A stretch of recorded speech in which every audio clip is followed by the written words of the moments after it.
1, 2, 3, 4. All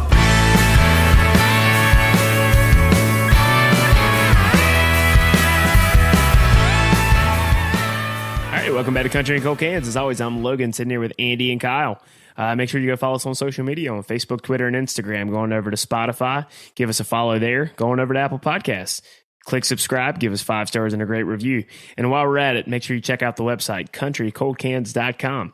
Be ready on the lookout here on Black Friday. We're going to have some deals on our merchandise, these awesome Richardson 112, Richardson 113 hats. We got the rope hats, the regular trucker hat with our badass logo on top, and get a koozie while you're at it.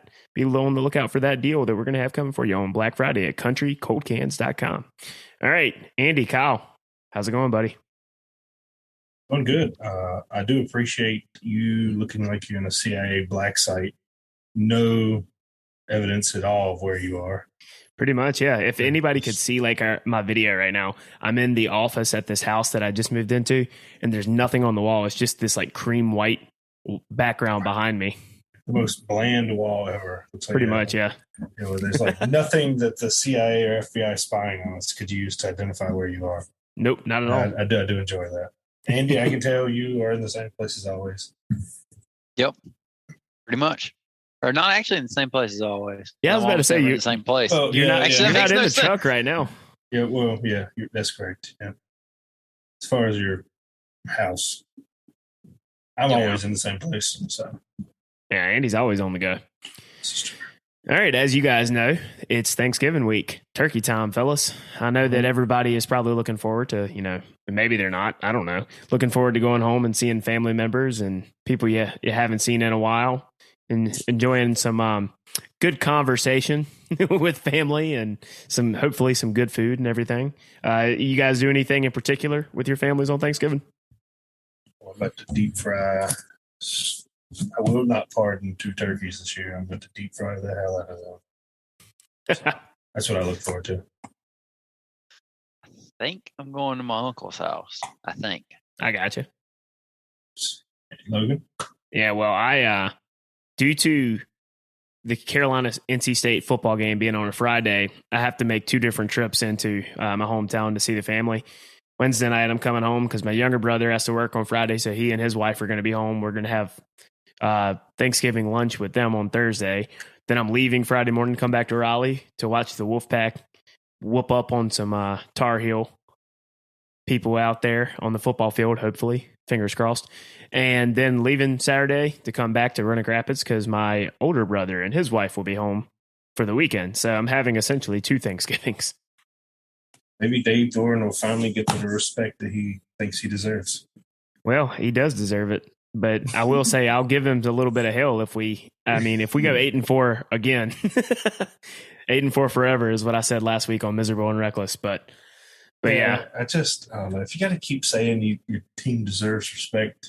Well, I mean, it's because the media hates him. He's not wrong with what he's saying. It's because he's not Mac Brown and Dabo Sweeney where he's super charismatic. It's just they hate him because he doesn't put up with their bullshit. Right. I'm not disagreeing with any of that. I'm just saying it's not a good look, man. We deserve more respect. Okay. It looks kind of whiny. Come on, man. There we go. Yep, that's exactly right. Well said, Joe Biden. Well said. Yeah, I mean, look, I agree with you. Like, I wish he would not bring it up every single post-game interview, but I mean, it is what it is. But one last point on the NC State Wolfpack. I'm not thinking this is going to happen by any chance, but if it does, I'll be probably the happiest dude on the planet. But all we need is a Wolfpack win on Friday and a Wake Forest loss on Saturday, and we're the division champions this year. So, who's Wake Forest play? At Boston College. Okay. Yeah. Wake is favored by like 5 right now, but we'll see how that goes. I mean, I fully expect Wake to win, but Wake Forest is like 120-something in the country in rush defense, and Boston College has a potent rushing attack. And as we all know, it's going to be cold in Chestnut Hill, Massachusetts. So, how does that tiebreaker work for that one? Yeah, so before we jump into our topics for country and cold cans today, we'll run down the ACC tiebreaker scenario here. But so Clemson finished their conference schedule at 6-2. State is 5-2, and Wake Forest is 5-1 currently. So if State wins, they'd be 6-2. If Wake wins, they will be 7-1 because they're 6-1 right now. Sorry, they'll be 7-1, so they would win the division with a win. If they lose, they'll be 6-2. State wins, they'll be 6-2. Clemson also 6-2. In that scenario, it goes to head-to-head matchups. All three have a win over each other, so that you have to go to the second tiebreaker, which then becomes divisional, not conference win percentage, but your division win percentage. Wake Forest would get eliminated in that scenario because of having then two divisional losses. So it's back to State and Clemson, and State has the head-to-head over Clemson, so they would win.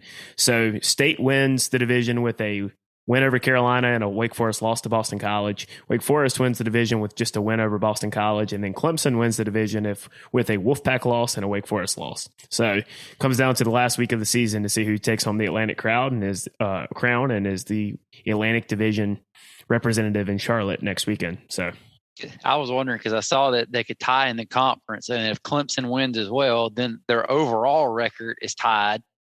And then I couldn't figure it out because I was like, State lost to Wake, but then State beat Clemson. Yeah. And then I was like, I don't see it. It turns into one of those rare, weird 6-2 three-way ties that gets complicated on how to sort it out. But, we'll see how it goes. But meanwhile, I just hope we cover the spread.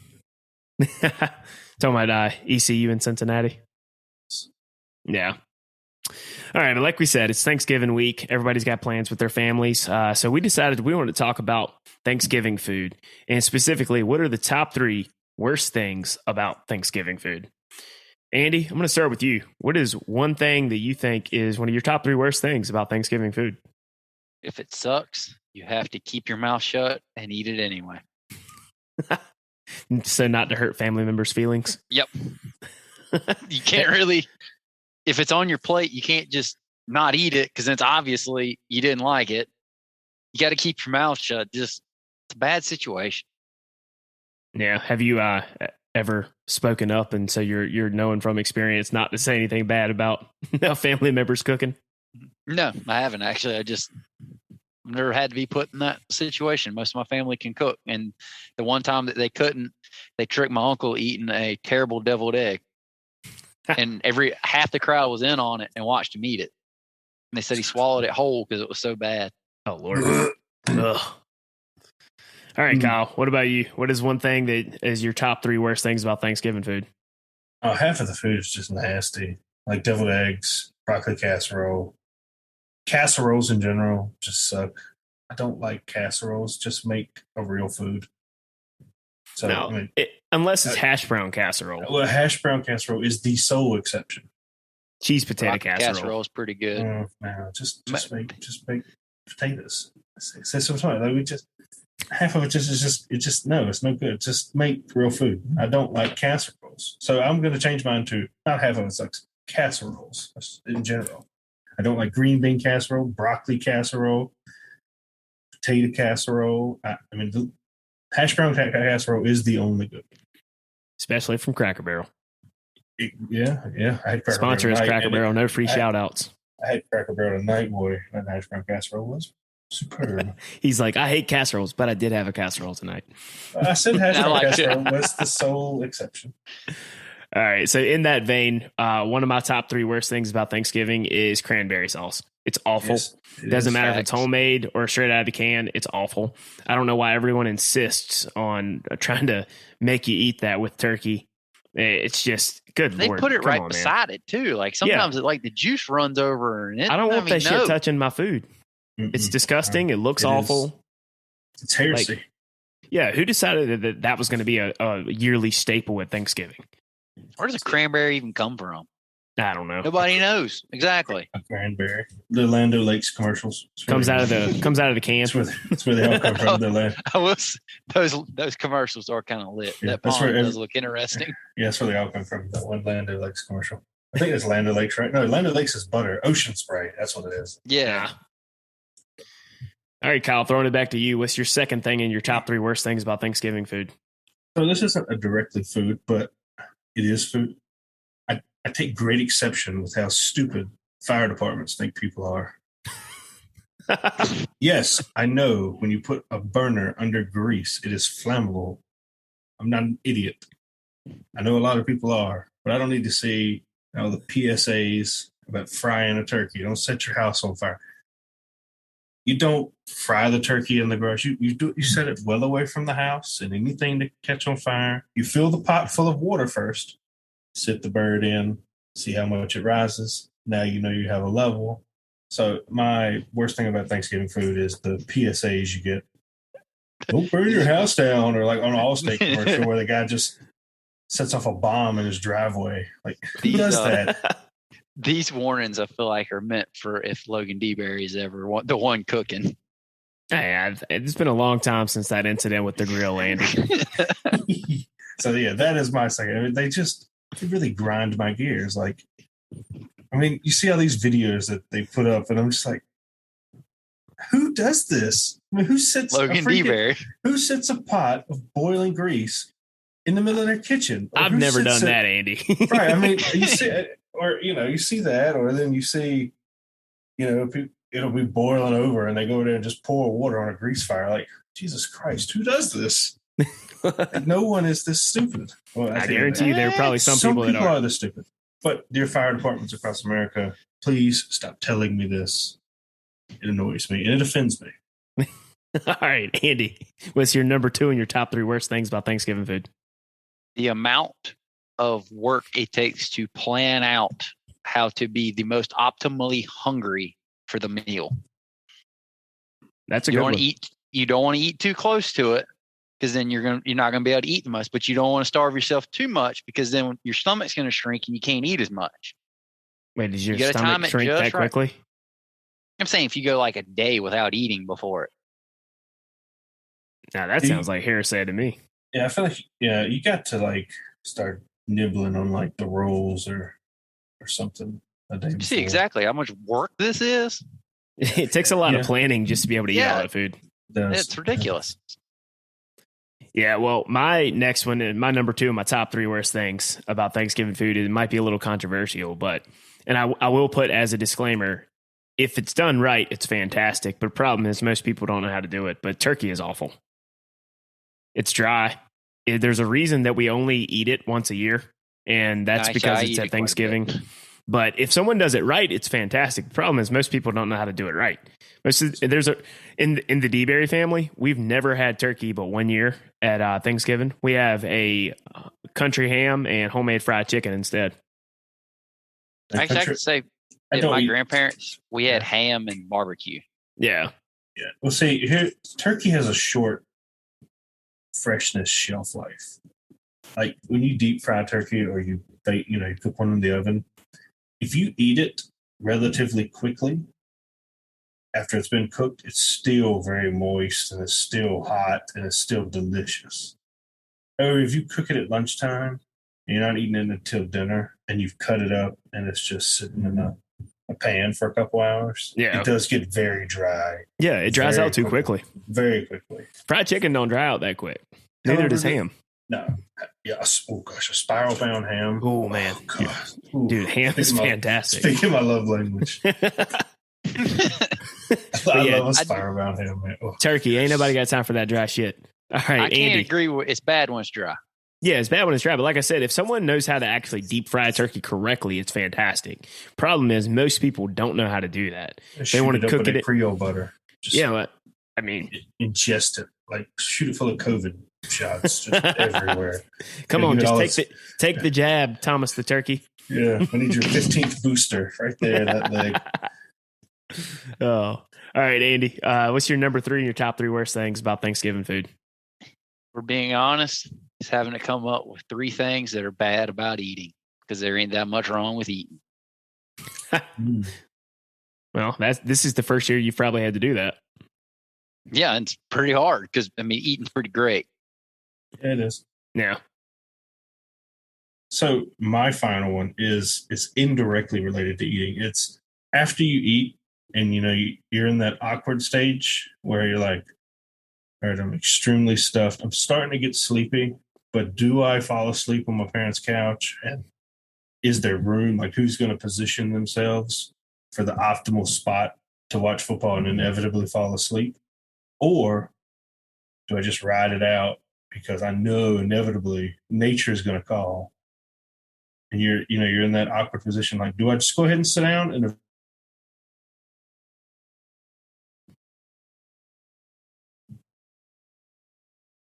as I said before, my internet just crapped a bit.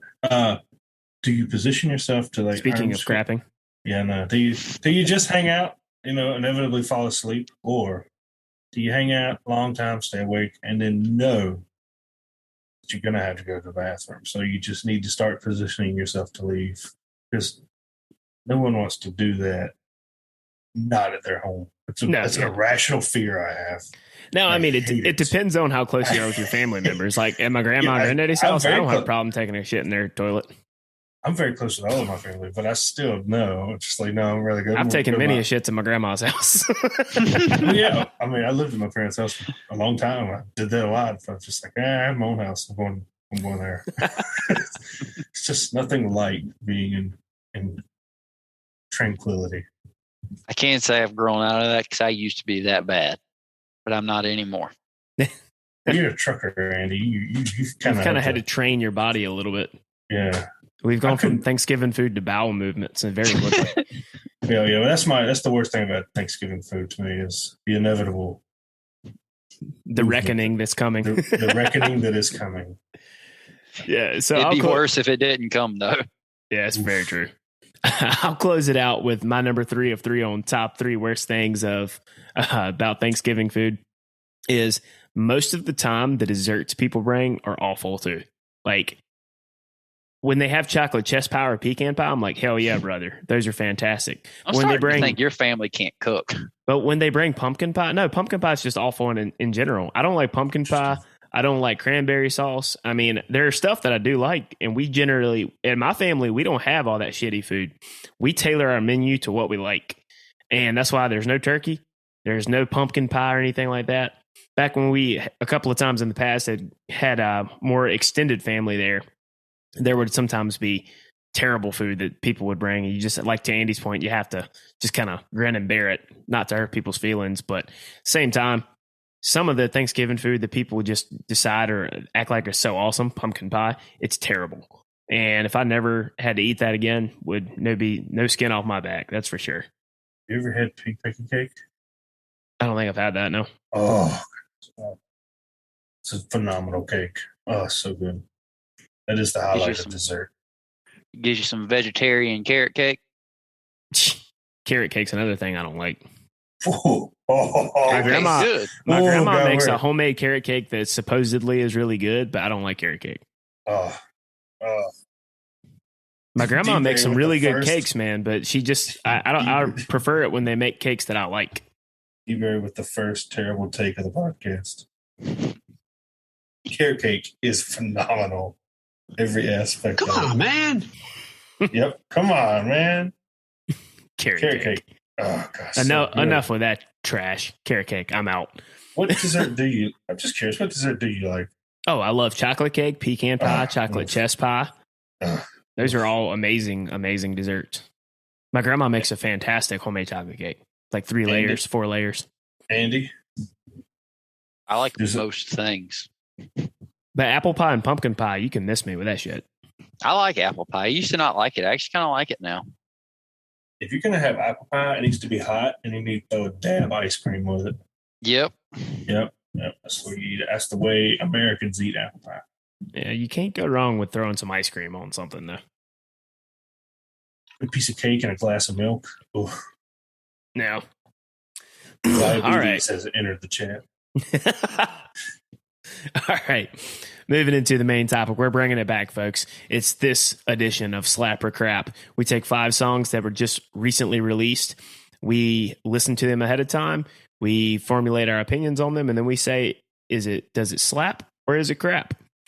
So starting off with a Texas country music staple, Wade Bowen just released an EP called Phones Don't Work. So we pulled the title track and gonna play the chorus here, and then we'll tell you whether or not we think it's crap or is it, as the kids say, it slaps. Lose my mind. I don't know how many miles it's gonna take. All I know is I ain't hitting no brakes till I'm way past the place where it don't hurt. Well, she can't call me and I can't call her. Hell, I don't care anywhere phones don't work. Yeah, so that's Phones Don't Work by Wade Bowen. I mean, it's basically a song about getting past an ex and saying, you know what? To hell with them. I want to get moved past this. So I need somewhere where I don't want to be tempted to call them. Don't want them to call me. Go somewhere where phones don't work. Andy, Wade Bowen, Phones Don't Work. Does it slap or is it crap?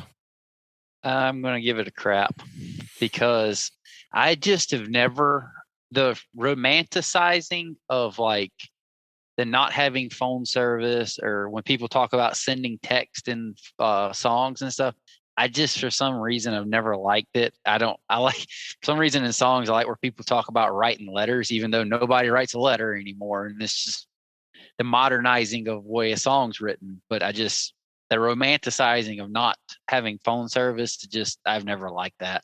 I almost wish that I hadn't used that clip of Come On Man twice already, because this would have been a perfect time for it. Kyle, one crap on the board. Yeah, look here, fat. You're a lion, dog, face, pony soldier. I think it slaps. And Andy, I think it's just, I mean, like I said, modernization. I mean, people sing songs that they can relate to. No one writes letters. Everybody has a phone. So, most people deal with breakups through their phones. So, I mean, I think the song slaps. Yeah, next Andy's going to be telling us that he doesn't want to hear anything about trucks. He wants to hear about horse and buggies. Yeah. With the cart, in a cart behind it. Yeah. Yeah, I think it slaps. I mean, I dig this song. So I'm the tie-breaking vote here. So that's one crap, one slap, and I'm with Kyle on this. I think it slaps. There isn't much that Wade Bowen does that I don't think is good. I'm a big Wade fan, and I like the idea of the song, Andy, quite to the opposite of you on this, because it's not like he's singing in that kind of douchey club vibe that we saw pop country go in a few years back, where he's at the club and he's sending out a text to his girl. You up? Yeah, hey girl, you up?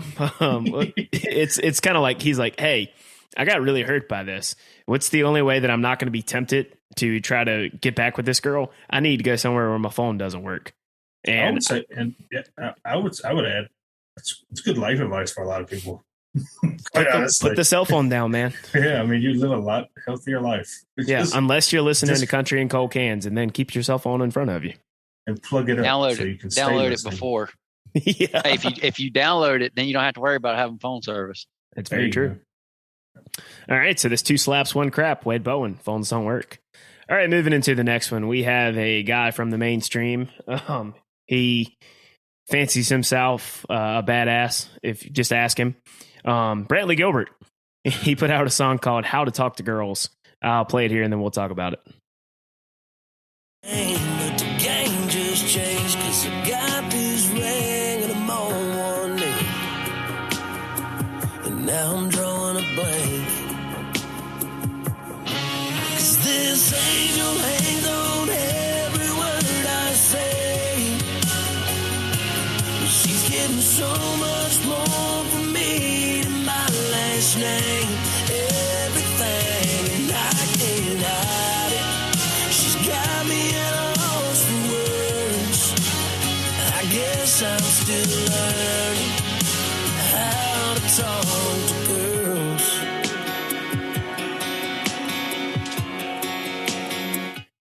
All right, Kyle, I'm going to throw it to you first here. "How to Talk to Girls" by your main man, Brantley Gilbert. Slap or crap? I would like to first distance myself from my main man, Brantley Gilbert. The song sucks. It's not good. It's not good, man. I don't like Brantley Gilbert, and it's nothing to do with his personality or his songs. It's just he puts off a vibe that a bunch It's just of his dudes, personality and his Yeah. songs. He just puts off a vibe, man. And there were so many people I went to high school with that just jerked it hard to Brantley Gilbert. And I'm so, oh God. And come on, man. When I talk to a girl and you're talking about proposing to her, like, you got some serious problems on your hands.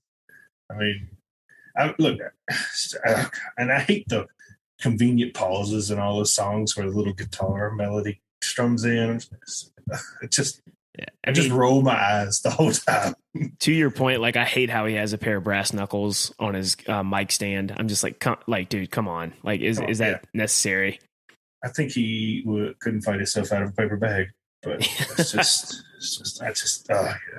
song sucks. It's crap through and through. All right, there's one crap. Andrew, what you think? Well, never been a big Brantley Gilbert fan, and through my 2 listens of this song, I'm still not 100% sure about what the song's about, and quite frankly, I do not care. So this is definitely a crap for the main reason as I don't care, and I don't want to learn anymore. I don't care to care. All right, there's 2 craps for How to Talk to Girls by Brantley Gilbert. Guess, am I going to come to the defense here? Not today. This song, from the production choices on it, it's very much a Brantley Gilbert style song. It almost sounds like a throwaway on a Jason Aldean record from 3 years ago. That bro country kind of like almost R&B kind of feel mixed in with the rock and roll guitars. I'm tired of hearing it. On top of that, when it comes to what the song's about, like the subject matter, he really dropped the ball here. The idea of this song isn't bad. So like the song opens up where he's like, talking about proposing to his girlfriend. Then in the second verse, it goes into talking about they have a little girl and he's having to learn how to, talk to girls in a different way than he would like talking to his friends or talking if he had a son. Like the idea of the song isn't bad, but the execution is piss poor. Yeah, I got confused. Yeah, like it, and then it's like the kind of like how am I going to put this? The way that he's just so self-involved in the chorus, where he's like, that girl hangs on every word I say. Okay, man, like we get it. You like yourself quite a bit. So I mean, this song, yeah, hard crap. So across the board, 3 craps for How to Talk to Girls by Brantley Gilbert. Yeah, I just don't understand. Like Andy, I just don't understand. Like, just talk to them like normal people. Pretty much. What do you mean? Yeah. All right. Moving into the next one, we have a North Carolina artist that we have met a couple of times. We referenced this show actually last episode when we were talking about the COVID vaccine idea. Last year when we all went to that show, he played in Weldon at the Mills when that was still a thing. And it's Mikele Buck by way of Greenville, North Carolina. He released a new song called Love Me Wild. Let's play the chorus here and then we'll give our thoughts. Love me wild as the moon sitting on the hills, shining down on these 2 broken hearts. Love me wild as my dreams in a gypsy soul, in the lonesome house keeping us apart. Baby, we got tonight, just lay by my side and love me wild.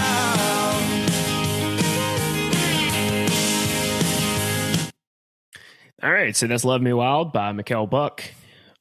Andy, slap or crap? Generally, I don't like love songs, which is just a me thing. But I do like how this song lyrically has a second layer to it where it's sort of not just a full-on love song. And then sonically wise, you can't tell me this ain't fire. This is a 100% slapper. Which, along with everything he's been putting out lately, sonically, kill him. Oh yeah, sonically he's been on point lately Killing with it. his releases, man. Like that.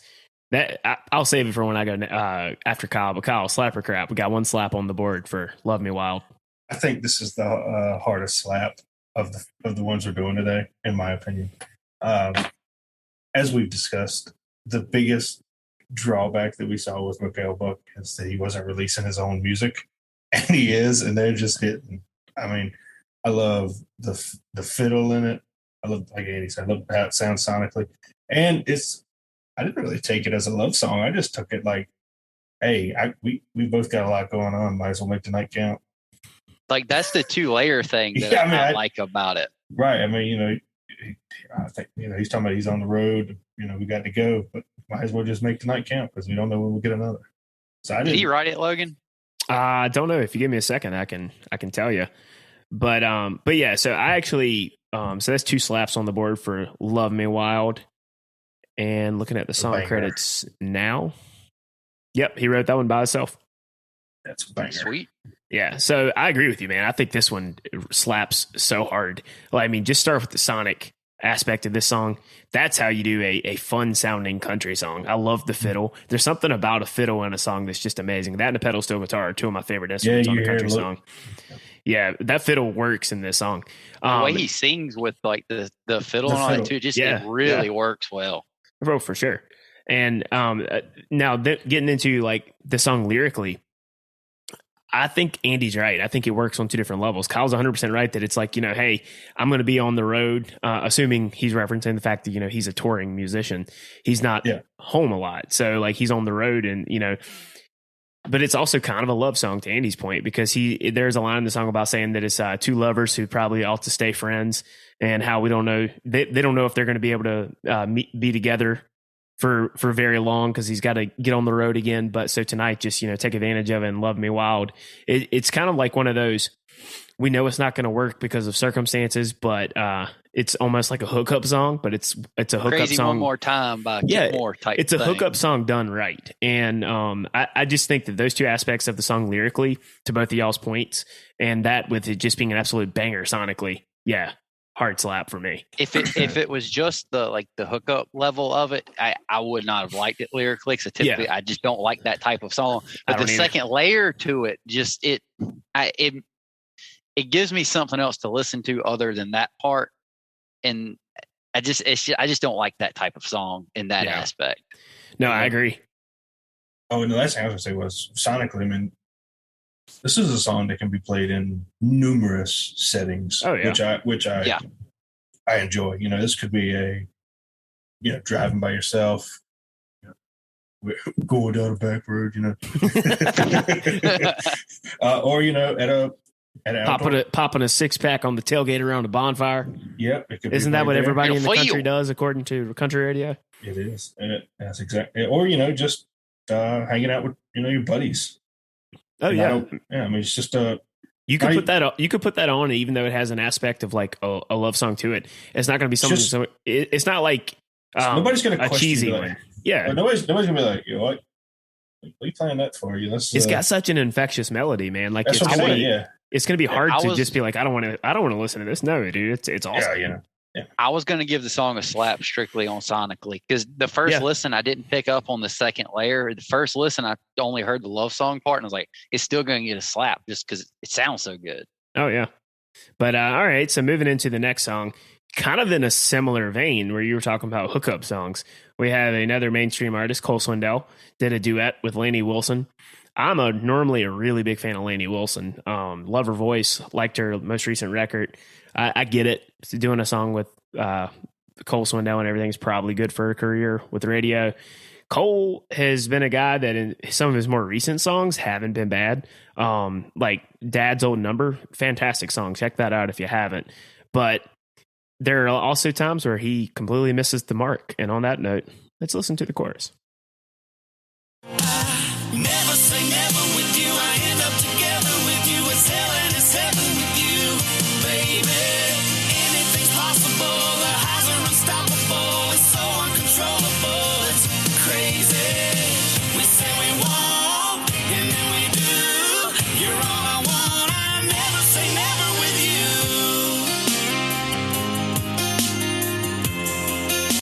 All right, that's enough of that. Kyle, what do you think? Song sucks. It sounds like every other Cole Swindell song. Yeah. I mean, they all. He's like Luke Bryan light. I mean, he's like an even more white bread Luke Bryan. Yeah, I mean, they all sound the same. I never hear anything different. So when I saw that in the group text, you had a typo. So I went searching the guy, and I was like, who is? Hold on, let me see exactly how you spelled it. Oh, Cole Seinfeld. I was like, well, I haven't heard of this guy. I went searching him, and it didn't come up. And then that just shows to our listeners that I probably talk about Seinfeld, the TV show, more than I do Cole Swindell. So I was searching it, and then I just clicked on the playlist that you had made, and I was like, oh shit, Cole Swindell. Seinfeld. I didn't realize that happened. That's funny. Yeah, so I was like, I've never heard of this, and I went to the place like, oh shit, it's a Cole Swindell song. Well, we'll listen to it. Like you said, I mean, it's probably good for Lainey Wilson's career. So I'm not gonna knock her. She's got some pipes, but it's just generic country. Yeah. Not really. It's like I more would say pop. generic, not country. Yeah. But It's like generic country pop light. yeah. Sucks. All right, so that's one crap. Andy, what do you think about "Never Say Never" by Cole Seinfeld featuring Lainey Wilson? The obviously it's very shallow written. Couldn't get the ly on the end of that word out, but in the first verse, is even for a shallow song, I don't even think the lines are even full statements. It's like partial statements, but sonically, I mean, this would be a kind of lit entrance song, like, for like baseball or wrestling or whatever. It sounds like it's not for music. Country music. Does it not sound like entrance music? Yeah, because it's a wall of sound. It's all it is. It sucks. Yeah, they don't let the instruments breathe at all. It's like this wall of sound that just hits you, knocks you over the head, and says like this. But if you don't listen to the words at all, I mean, hey, a wrestler can use this song for his entrance music pretty easy. Probably, yeah. there's a lot of songs that the beats fire, but songs just trash. It's a lot of songs like that. Yeah, so that's two craps. I'm going to make it unanimous to say this is a hard crap for me. I've gotten really tired of the very bro-y, I can't quit you hookup songs. And this is just, even as far as they go, this is just so generic and boring. It's like, it's forgettable. It doesn't even make me angry like some songs do. It's just so bland.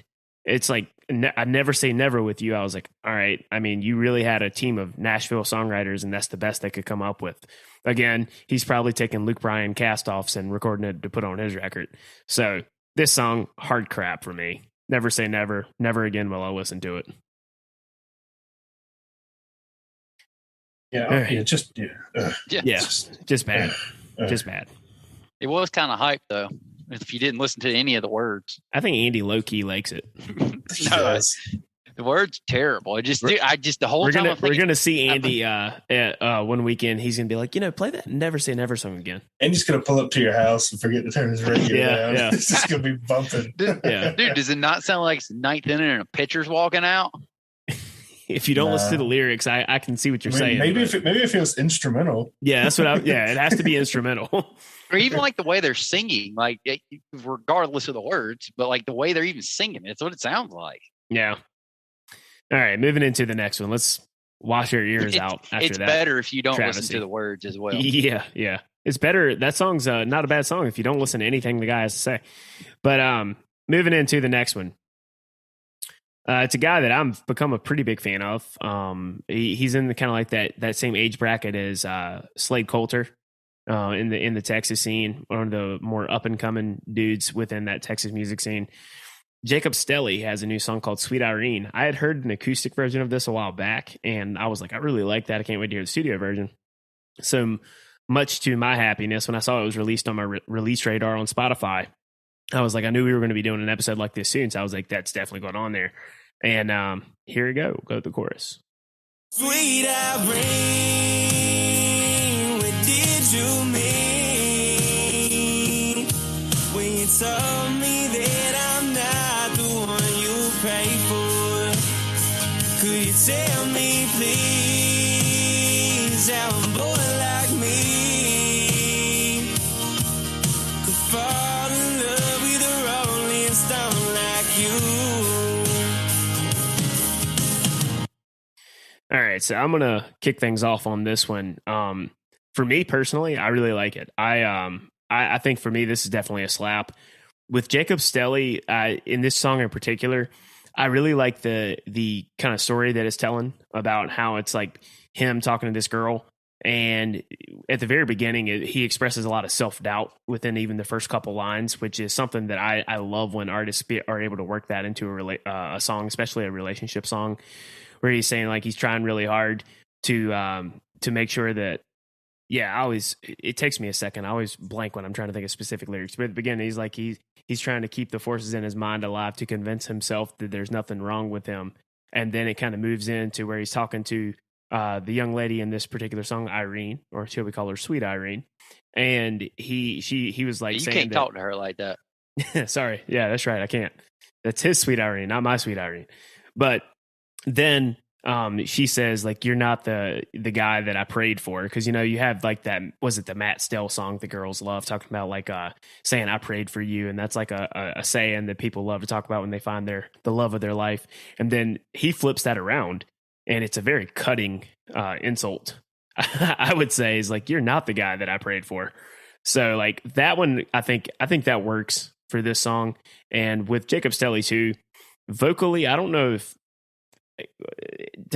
am I the only one that he kind of like reminds me a little bit of Parker McCollum with his like phrasing? I was literally going to ask you where he was from. It's the way he said in that chorus, the way he says pray and the way he says you. Yeah. Sounds exactly the same accent Parker has. I wouldn't be surprised. I know that they've played some shows together. I wouldn't be surprised if Parker's like a big influence for him, or if they're from the same area, or the same area or something. But thing. That's the first thing that I thought about when I heard this. I was like, it definitely kind of reminds me of Parker McCollum with his phrasing that he has in this song. But for me, it's a slap. So, Andy, what about you? Yeah, I'm gonna give it a slap. Like you were saying, the first listen, I don't know what it is in that first verse. I don't know if you call it a maraca, but the sound that's in like the background of it, I really, really do not like that. And that's like all I could hear the first time I listened. I was like, God, that sucks. So I was like, I don't know if I can like this if that thing keeps going. But I have not fully grasped the story yet, and which generally is a good thing for me. If I like it generally a lot right out the gate, it's not good because I generally don't play it again. But I like it's not a simply written song. It's not overly complex, but it's not super simple that you can get it on a listen and a half after you get all over the noise. But it's a slap. I do like the chorus. I don't know, what is that, a maraca or whatever it is? I think do y'all even hear it? I think it's a cymbal on a drum. I the two cymbals that are on a foot pedal? Yeah. I think that's what it is.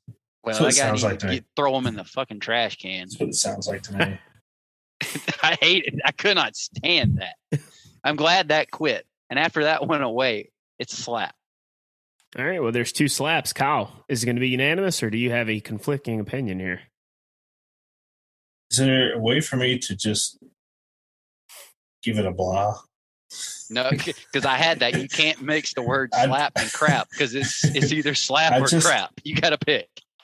I just don't have any opinion on the song because I like how it sounds sonically, but in parts of it, the thing that drives me up a wall is what I've discussed with you, like people trying to hold notes that I don't think they can hold, where he's just like, I'm like, oh God, it irks. Like I said, it irks me to no end. You could say that Parker's guilty of that sometimes. He is. And like, is that petty? Does that make it not a good song? Maybe. I think that's petty. Yeah, I mean, I said maybe. I actually kind of like it. Yeah, I liked it too. I mean, just because it's not technically like Chris Stapleton, I don't think that makes him a bad singer or it a bad song. Yeah, like I said, that's why it's don't unique. Know. Right, I'm not saying me feel it that way. It's I mean, like, you don't have to change your opinion because me and Andy think you're wrong, but I don't. I listened to the song like 3 or 4 times before we get on the show.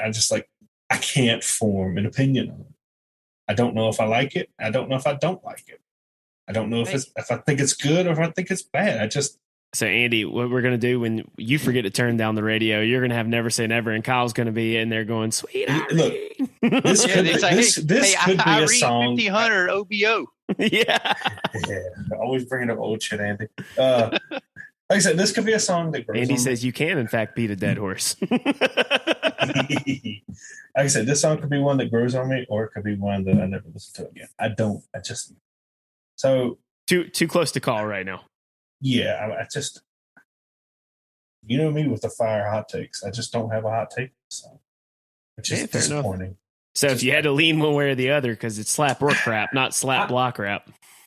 I'll give it a 6 out of 10 on the slap side. Just I mean, because like I said, I think my criticisms of the song are kind of petty, which isn't fair to the song. So I would say I'd give it a slap because of that. I don't want to be. I don't want to be. It's petty. fair. I don't. I was pretty close on Kyle because it was pretty petty on how much I hated that cymbal sound. Yeah. Yeah, I could not get past that. Yeah, I don't know. So I'm not gonna be petty and hold it back for that reason. Hey, Nothing came close to that Mikele book song. So. Now, well, that's this edition of Slap or Crap. Make sure that you go, and if you ever have anything you want us to include on the next edition, send it to us on Twitter, Facebook, Instagram, doesn't matter. Just reach out to us, let us know. All right, and I don't know if you guys saw it before we closed the show out, but BJ Barham of American Aquarium put out a acoustic recording on Twitter and Instagram and Facebook today of a new song. Let's check it out real quick, see what we think.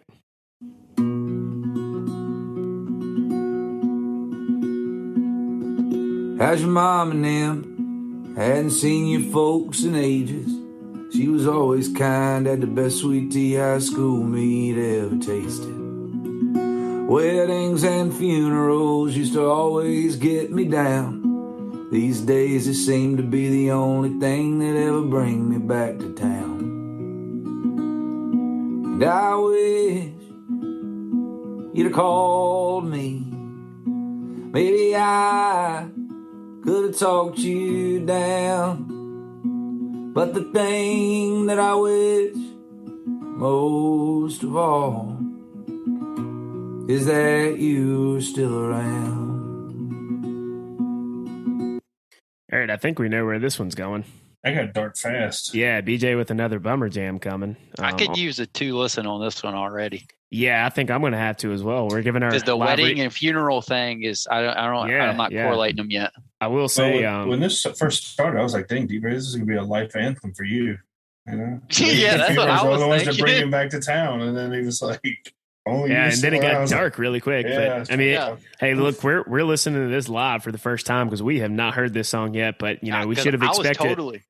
We should have expected a BJ song to get really sad really quick. But on the positive side, I like the NC State sweatshirt. Go Pack. But yeah. All right, let's get back in and see if this is going where we think it is. Can't help but laugh about all the trouble that we got into in the back of that Short Sugar's parking lot.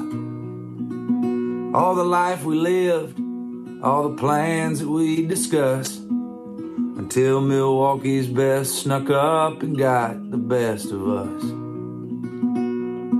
And I wish you'd have called me.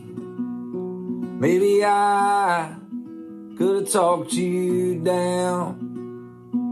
But the thing that I wish most of all is that you were still around.